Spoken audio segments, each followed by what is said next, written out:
Do you like heavy armors in Morrowind? Have you ever actually seen full sets of all of them? Lately, I've been wondering what every heavy armor in Morrowind looks like, so I decided to check them all out very thoroughly and rank them. We'll dive into how each set looks, so basically we'll talk about shapes, ornaments, carvings, colors, and the overall vibe each armor gives. And based on all those aspects, I'll rank them and place them on a tier list. Of course, the ranking will be based only on my personal taste. If you completely disagree, feel free to share your opinion in the comments.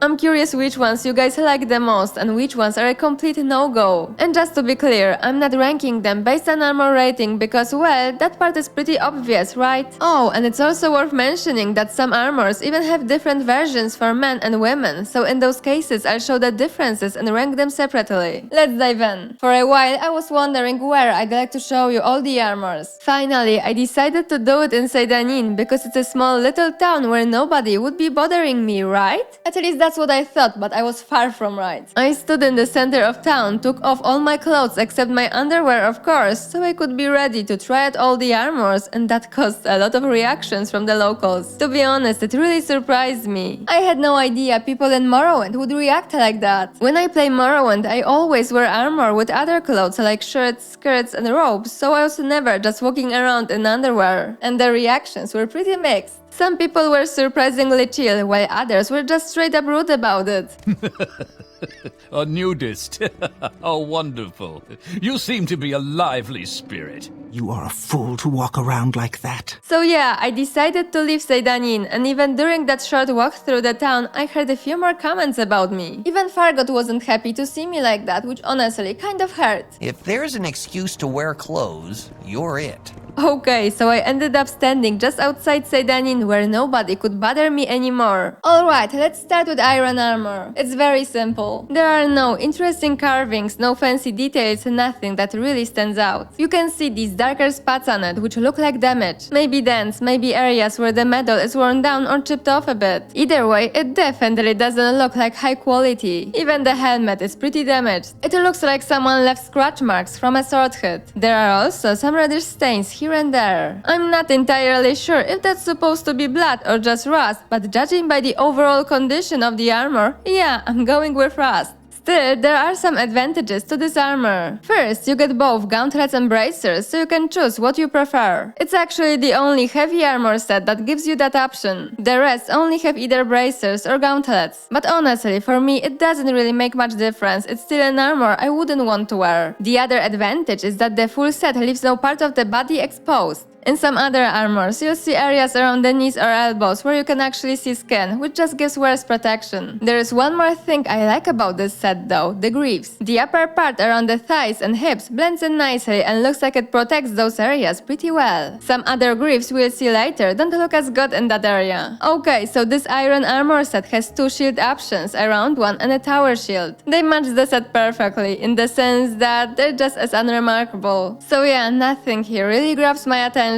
Easy decision, this one goes straight into D tier. But to be clear, I actually think it's good that iron armor looks like this. We need low quality looking armor with low stats. If everything looked perfect and had amazing stats, it just wouldn't feel as exciting to find new gear later, right? But yeah, I definitely wouldn't want to wear this one. Next up, Nordic iron. And honestly, calling this a full set is a bit generous because we only get a helmet and a cuirass. That's it. Not exactly what I'd choose if I were heading out into the very safe and totally not dangerous lands of Vardenfell. So, to make it work, I just paired it with the missing pieces from the regular iron set. And you know what? Just swapping the helmet and cuirass already makes a huge difference. The front of the cuirass actually has some interesting carvings. I'm not entirely sure what they're supposed to represent, but to me they kind of look like birds. Maybe something like ducks? A big long neck, some wing shapes, although yeah, ducks don't exactly give Nordic vibes. When I think Nordic, I think ravens. Maybe it's supposed to be something like that? Hard to say. But then you check the back of the cuirass and there it is, a wolf. That's definitely an animal that gives a Nordic feel. A full wolf pelt on the back with the head at the top. And yeah, that wolf has a pretty flat face, but I'm not judging. These are textures from 2002, so I actually respect the effort a lot. And honestly, there are other details to appreciate. Just look at the helmet. It also has quite a bit going on. From the back, you can even spot something that looks like chainmail woven into it, which is a a really nice touch. And of course, horns. Big curved horns, very much like the ones rams have. They definitely add that intimidating vibe. But for me, the creepiest part is the front of the helmet. It kind of looks like a mouth with teeth, and it instantly reminds me of Nemesis from Resident Evil 3. So yeah, that gives it a bit of bonus sentimental value for me. All that said, I'm putting this in C tier. There are a lot of nice details here, and it clearly leans into that Nordic theme, which is great. I just really wish we got a full proper set, because the moment you mix in the basic iron pieces, yeah, it kind of drags the whole look down. If we had all the other parts with a similar style, it would definitely be at least B tier. Alright, next up, Nordic Trollbone. And yeah, once again, not a full set. We only get a cuirass, a helmet and a shield. So to even make this work visually, I had to mix it with something else. The only thing that kind of made sense was bone mold. I mean, it has bone in the name and the colors are very similar. Not perfect because bone mold is medium armor, but I didn't really have a better option. Now, the idea itself, I actually really like it. Armor made from troll bone sounds awesome, and you can clearly see it in the design. There's a spine, shoulder blades, ribs, and of course a skull as the helmet. It's pretty wild. The cuirass isn't very long, but it has this cloth piece in the front that covers part of the greaves, which I like. From the back, combined with the greaves I used, it still looks decent. I don't necessarily feel like it needs to be longer, although if we had proper matching greaves, maybe I'd want that cloth to continue in the back as well. What's interesting in this set is also the shield. One thing that really stands out is the shape. It's kind of weird, probably based on some specific bone, but honestly, I have no idea what bone it could represent. Still, it gives the armor a very unique look. So yeah, I love the concept. Bone armor is definitely something different, and I think it's executed pretty well here. But at the same time, we don't get a full heavy set to go with it, so I would definitely not want to wear it like that. And if I'm being honest, I'd probably still trust metal armor more when it comes to actual protection. Bone armor sounds cool, but I'm not fully convinced it's the most durable choice. It also has a weak spot around the elbows where the skin is exposed. And you know what? This set just doesn't make you look like a powerful fighter. So for me, this lands in C tier. Alright, how about steel armor? Now, this one actually looks like a proper full set. It's super shiny and gives off that classic knight vibe, especially with the shape of the helmet. There are also quite a few nice details here. You've got that burgundy cloth wrapped around the cuirass, which adds a bit of contrast and makes it feel more alive. I love that we even have something that looks like a belt buckle for pants, but that cuirass looks like that only for women. The men's version doesn't have that cloth around it. It looks very manly, which of course makes sense. The men's version is longer and covers more greaves. It also looks fine, but I think I prefer the women's one a bit more. It just has more interesting details for me, and it still looks very classy. Other parts of the armor are the same for both men and women, so let's talk about them. We can find some cool carvings on the pauldrons and on the back of the greaves. There are some leather elements on the gauntlets, which I really like, although I'm not a huge fan of the leather part in the greaves around the thighs and hips. Alone, it doesn't look too nice for me, but when paired with the cuirass for both versions, it doesn't really bother me. The whole armor looks high quality. I don't see any weird stains or damage like in the iron set. There are some darker areas, but those feel intentional, more like shading to make the armor look more polished and reflective. Unlike the iron armor, where the dark spots just made it look worn out. For this set, we only get gauntlets, no bracers, but honestly, I'm fine with that. For me, gauntlets look better anyway, more protective, more complete, more knightly. Oh, and like iron armor, it also fully covers the whole body. We also get two shields again. The tower shield looks solid, very shiny, with a nice carving in the center that matches the one on the back of the greaves. It already feels more interesting than the iron version, especially with those grooves along the sides. But I think I actually prefer the second shield. The shape is just way more interesting, and it adds even more proper decoration instead of just being a plain slab of metal. Overall, this set is a big step up. It feels complete, polished, and actually designed with some care. I'd say this one lands comfortably in A tier, at least the women's version. Yeah, I know, it's pretty high for just steel armor, but it has a very classy knight look that I really can't complain about. When it comes to the men's version, I think it's also very good. The cuirass is simpler and less decorative, which makes sense. But judging just by how I feel looking at it, it's not as good as the women's version, so I'll give it B tier. So regular steel armor, pretty nice. But Imperial steel? Yeah, that's a completely different story. To be honest, I really don't like it. It feels like a bunch of random pieces thrown together that just don't quite match. Or at least in the women's version. Again, only the cuirass is different, but it changes the whole picture. Just let me share my point here. Starting from the bottom, the greaves actually look solid. They're shiny, kind of classy, with some nice carvings around the knees. No complaints there. But then you move up and suddenly leather pants? We had it also in the steel set, but here the area where you'd have underwear looks way worse for me and it's completely visible, at least with the women's cuirass. I get that it might be hard to cover every part of the body with metal since you'd have to attach a lot of separate elements, but I think it's doable, right? I'm not an armor expert though, so let me know what you think in the comments. Technically, the underwear area is protected, not like the thighs with only leather, but I just don't like how it looks. The protection in the basic steel armor looks better to me, and there are a few other greaves that look really good from bottom to top. Oh, and I also have very mixed feelings about the cuirass. It has that big eagle just below the breast, which looks really good, but the color just throws me off. I'd much rather see something silver or black, especially since the pauldrons and helmet already lean into darker tones. As it is, it just doesn't feel cohesive. The color isn't bad, it just doesn't fit. But you know what is the worst part of this cuirass? The leopard pattern cloth, which we can see a bit at the front and a lot on the back. It feels really out of place. I'm not into that kind of pattern in real life either, so seeing it here just gives me a bad impression. We're looking at Imperial armor, not a costume for a lady in the House of Earthly Delights in Suran. But people have very different tastes, so I'm sure some actually love this style. If you like wearing leopard patterns, no worries, I'm not judging. I just don't like it myself, that's all. Let's go back to the Imperial steel set. Like this cuirass wasn't enough, I also don't like the helmet. It has this yellow line on it, which also doesn't match anything else. Another thing that bothers me is that the inner elbow area isn't fully covered, which you know for heavy armor seems like a bit of a problem. The best part of this set is probably the shield, but actually it's not the steel one, just the Imperial one. And that is the only heavy Imperial shield in the game. I actually like the decoration on it, it looks like a laurel wreath and it stands out in a good way. And what's interesting about this set is that there is a dedicated purple skirt. It covers the underwear area, which I like, but it doesn't look better for me at all. With it, there are even more mismatched colors. And leopard pattern cloth partially covering the skirt? Don't even get me started on that one. Overall, I'd put this set just above iron. It's definitely more detailed and has some nice elements, but as a full set, it just doesn't work for me. So yeah, C tier. Now, the male version looks different in a good way. The cuirass is mainly black, which matches the helmet and pauldrons much better, and thankfully, no leopard pattern. I also like that it covers the leather part of the greaves fully. The golden horses and other ornaments on the chest are also a really nice touch. And now, that yellow line on the helmet fits the whole set, though it could have more of a golden shade like the horses on the chest. But it still wouldn't change the fact that I simply don't like this helmet. Its shape, both front and back, is just not my cup of tea. Of course, to the whole set we can add the skirt. It's not that bad on the men's version, but I think I prefer how the whole armor looks without it. So here's a very tough call, because I like the men's set a lot more than the women's version, but the helmet really ruins the whole vibe for me, so I have to give it B tier. With a better helmet, it would for sure be A tier. After checking Imperial Steel, let's move on to another Imperial set, Imperial Silver. And once again, it's not a full set. We only get a cuirass and a helmet, so I had to borrow the rest from Imperial Steel to make it work. Thankfully, everything fits together pretty well visually. Here and in almost all the rest of the armor sets I'll show you, we have the same version of the cuirass for men and women. There is only one more with two variations, but we'll talk about it a bit later. Now onto Imperial Silver. The cuirass itself is very simple. Honestly, there is not much to talk about. No crazy details, no standout elements, but it looks very classy. Though, I don't like how it looks with those steel greaves because it doesn't cover the thigh and hip area. So I would definitely prefer to see it with other greaves. As for the helmet, yeah, I'm not a fan of this one either. It has that same kind of vibe as the Imperial Steel one, and it just doesn't really work for me. So overall, I'd put this in C tier. It's definitely better than basic iron, but I still prefer the male Imperial Steel armor much more than this one. Alright, another Imperial armor, or more like just a single part. This time it's the Duke's Guard Silver Cuirass. Unfortunately, it has no more elements, so I had to wear the silver Imperial helmet and the rest from the Imperial Steel set. I wasn't sure if I should even score it, since it's just a single item, but well, why not? I actually really like this one, especially the front. The back is pretty simple, looks exactly like in the regular Imperial Silver Cuirass, but the front does a lot of the heavy lifting. It has some really nice decoration and the color works really well. That violet cloth going down the front is a great touch. Not only does it look good, but it also conveniently covers the greaves, at least at the front. I wouldn't mind if it covered them even more on the sides and of course at the back. Still, overall, I think the cuirass cuirass look solid. Unfortunately, we don't have a full set of items and the regular Imperial silver helmet ruins the glory of this cuirass. Still, it looks much better than Imperial Silver, so B tier sounds pretty fair. Okay, finally, the last Imperial armor, and this one is on a completely different level. This time we actually get a full set, and honestly, I think it looks amazing. The main colors are gold and red, which immediately give off a sense of authority and power. There are so many great details here. I really like the patterns and the greaves, and the cuirass is long enough to properly cover the top of the greaves, which is amazing, as the greaves again have this leather part. But the best part is the chest itself. Just look at it. So many cool details, and right in the center there is a lion, the king of the jungle. Again, that whole theme of power and authority is very clear. You can also spot the lions and the pauldrons on both sides. It really ties the whole set together. On the bracers there is also some kind of design, looks like an insect, maybe a moth or something similar. Not entirely sure what it is, but it's definitely another nice detail. There are no gauntlets in this set, but honestly I don't even mind. Maybe gauntlets would even feel a bit out of place here because it's not fully metal armor, it has cloth and leather parts, so full gauntlets could feel a bit too heavy. And the helmet, I actually really like it. It has a shape that feels bold and noticeable instead of just being completely flat like some of the previous ones. It has presence. You know what I mean? It doesn't feel boring, it actually stands out. Also, one thing I absolutely love about this whole set is that you can instantly tell it's inspired by the Roman Empire. The resemblance is really strong and I'm a big fan of that style. I do wish we had a unique shield for this set because it definitely deserves one. But even with the regular Imperial shield, it still looks pretty good. The laurel leaf design on the shield adds even more of that Roman feel. It's a symbol associated with that culture and for sure with Julius Caesar. Oh, and this whole armor set has a dedicated skirt. It doesn't look really bad, but I definitely prefer how it looks without it. So yeah, this set is easily my favorite heavy armor so far. I really can't find a single thing that I don't like, and it just looks amazing, so I have no doubt putting it in S tier. Next, we have Dwemer armor. And guys, I really don't like this one. And don't get me wrong, it does absolutely nail the Dwemer aesthetic. It gives off that machine vibe with huge clunky boots, heavy bracers, and even that odd extended back piece that makes you look bigger from behind. You can even spot those little holes in a few places, which honestly look like they're meant for steam to come out. And that actually fits the Dwemer theme really well. The whole set looks kind of damaged or worn down, which makes sense since this stuff is probably ancient. We only have one last living Dwemer, so nobody is probably crafting this kind of gear anymore. So in that sense, it fits Morrowind's world perfectly. But even with all that, it's just not an armor I'd want to wear. I like armor that feels powerful, dangerous, and majestic. And this one just doesn't give me that vibe. It also has an exposed knee area, which is definitely a weak spot. The Dwemer armor has a round shield that matches the whole set really well. So yeah, the whole set is a very cool element of world building, but definitely not something I'd want to wear during my journey across Vardenfell. It goes to D tier, next to the iron one. Next, we have Ebony armor. And yeah, this one looks completely different from the previous ones. It looks pretty high-end. That deep black color is always stylish, and the golden details combine with it perfectly. The cuirass is nice and long, just how I like it. What's interesting is the greaves. The front is great, but the back feels a bit unfinished. The underwear piece is fine, but then we just get these grey sleeves that feel kind of out of place. It would look much better if they were black. I'm also not fully convinced by the helmet. The color is great, but the shape could be a bit more interesting. I think it should be wider and have some unique elements. For me, it feels slightly too simple compared to the rest of the set. I'd probably also prefer gauntlets here instead of bracers because this set gives off a solid, sturdy vibe, so I feel like even the hands should be covered. The Ebony set has two shields that I really like. The tower shield has a very interesting shape compared to other tower shields, which are usually just rectangles. Okay, so besides a few small flaws I mentioned, the more I look at this set, the more I think it's a bit too monotone. Maybe not every element should have golden additions. Maybe if we remove them from, for example, the greaves and pauldrons, it would look a bit better. Still, I think the Ebony set deserves A tier because the flaws I mentioned aren't enough to make it a set I wouldn't want to wear, unlike some Imperial helmets or cuirasses with leopard patterned cloth. I mentioned a few things that could just improve it, at least for my taste. And finally, we have Daedric armor. And yeah, this one makes an amazing first, second, actually every impression. It just looks solid, heavy, and instantly gives off that dangerous vibe. It's mostly dark grey and silver with red elements, like the red cloth, and even the metal itself has these reddish accents that almost look like dried blood. There are spikes everywhere, so it really feels like if someone got impaled on it, and now the dried blood is meant to scare other enemies away. Every part of this set feels really well crafted. Even the boots look incredible. At the knees, you've got these beasts with sharp teeth that add to that intimidating design. The greaves are maybe a bit short since they don't fully cover the legs, but honestly, with an overall look like this, I really can't complain about a bit of skin exposed here and around the elbows. It still looks amazing even without that extra protection. And even though the cuirass doesn't fully cover the upper part of the greaves, it works really well visually for me. Actually, those Daedric greaves even look good solo for me. I don't get that feeling like with the Imperial one with leather in the thigh and hip area. When it comes to the cuirass, I love the skeleton that is placed right above the red cloth and those spikes coming out from the spine area. Both give such an ominous feel. The pauldrons and gauntlets are also just perfect. I'm super happy we have gauntlets in this set, not bracers. Of course, the elbow area is exposed, but well, I don't care here about it. Sure, it could have better protection if this area were covered, but maybe the way the armor looks would make most people avoid you anyway. And on top of that, we get 3 different helmets, each one really unique. My favorite is probably the Face of Inspiration. It has those scary vampire-looking teeth and horns growing out of its front that give off devil vibes. I also really like the red decoration that runs down the back of the helmet. Right after that, I'd pick the Daedric Face of God. For some reason, it reminds me of Darth Vader, probably because of the shape. And my least favorite is the Face of Terror, but don't get me wrong, it's still really cool, I just prefer the other 2 more. And on top of all that, we even get 2 different shields. These are easily the best shields out of all the heavy armor sets for me. I love that both of them represent some kind of monster. I slightly prefer the one with the creepy red eyes and huge sharp teeth, but the tower shield is also epic. Overall, this is definitely my favorite heavy armor set. I love every single part of it, so for me it easily deserves S tier. The next armor I want to talk about is pretty interesting. It's called Herhen's armor and it's from Tribunal. It looks very similar to Imperial armor, but it has completely different colors and a few extra additions. Also, it's heavy armor while Imperial is medium, so that already sets it apart a bit. The armor itself is pretty interesting, but I'd say it has a very feminine style. Just look at the colors, they are very soft and almost pastel-like. The cuirass also has this long cloth with chain-like decoration that kind of looks like a skirt when it all comes together. Personally, I'd probably get rid of the chain part and keep only the cloth, maybe make it a bit shorter and change the color to something like purple. I think that could look really nice. But one thing I do appreciate is that when you wear this armor, you don't see any part of the body exposed, not even a little bit. We also get a shield, which by itself looks decent, but when you combine it with the full set, it feels like there's just too much going on. Too many colors, too many decorations, and it kind of loses that clean, classy look because of it. Still, I think it's a pretty interesting set overall, so I'd give it B tier. There is actually one more armor I want to talk about. It's called Nordic male armor and it's from Bloodmoon. All the elements of the armor fit together really well. No part of the body is exposed, which gives it really solid protection overall. It also has some really interesting details. I especially like the creature decoration we can see on the chest and on the back. The female and male versions of the cuirass and helmet are a bit different, but both look cool in their own way. The helmet with those spikes and the ornament in the center looks better to me than the usual Imperial ones. The spikes make it feel less flat and more interesting. The cuirass is long in both versions, which I like of course. What's also interesting is that the underwear area of the greaves looks pretty nice. The Nordic male armor also has a tower shield. It definitely fits the whole set, though it doesn't really catch my eye. I really don't have much to complain about, but I don't personally like the overall look that much, so I'll give it B tier for both versions, men and women. Okay, so those are all the regular heavy armors. There are some heavy armor artifacts like 2 cuirasses I found during my All Waters and Morrowind exploration challenge, but I think artifacts like that should probably be judged not only by their looks but also by the enchanted effects they provide. So now I'm curious, which one is your favorite and which one is your least favorite, just based on looks of course? Did my ranking surprise you? To be honest, I am a bit surprised when I look at my list. Having women's steel armor next to Ebony feels odd. Same with Imperial Knight next to Daedric one. Oh, and do you like talking about Elder Scrolls games? If so, feel free to join my Discord server. It's dedicated to chats about them, especially Morrowind. You can find the link in the channel and video descriptions. Hope you enjoyed the video. Until next time, thanks for watching.